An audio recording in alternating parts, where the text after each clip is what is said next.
পাবনার বেড়া উপজেলা স্বাস্থ্য কমপ্লেক্সের ভবনে ফাটল, আতঙ্কে চিকিৎসক ও রোগীরা। বিস্তারিত দেখুন পাবনা থেকে মোহাম্মদ রিফাতুরের পাঠানো তথ্য ও ভিডিওতে।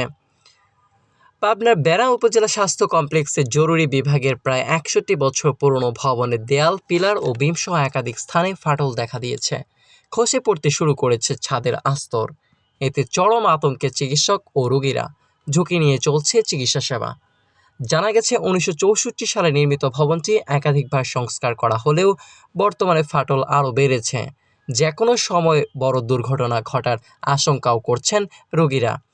এ বিষয়ে বেড়া উপজেলা স্বাস্থ্য কমপ্লেক্সের আবাসিক মেডিকেল অফিসার ডাক্তার এস.এম. মিলন মাহমুদ বলেন, সরকারি স্ট্রাকচারগুলো অত্যন্ত জরাজীর্ণ হয়ে পড়েছে, ফলে রোগী সেবা ব্যাহত হচ্ছে। তিনি জানান, বিষয়টি সমাধানে কর্তৃপক্ষ আন্তরিক এবং নির্বাহী প্রকৌশলীর সঙ্গে আলোচনা চলছে। সম্ভাব্যভাবে নির্বাচনের পর সংস্কার কাজ শুরু হতে পারে। সরকারি স্ট্রাকচারগুলো আসলে খুব জরাজীর্ণ অবস্থায় আছে এবং রোগীর সেবা এখানে কার্যক্রম ব্যাহত হচ্ছে।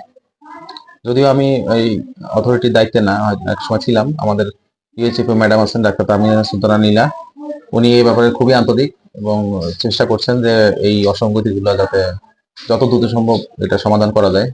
নির্বাহী প্রকৌশলীর সাথে ম্যাডাম নিজে কথা বলছেন সিভিল সার্জন মহোদয়ের উপস্থিতিতে।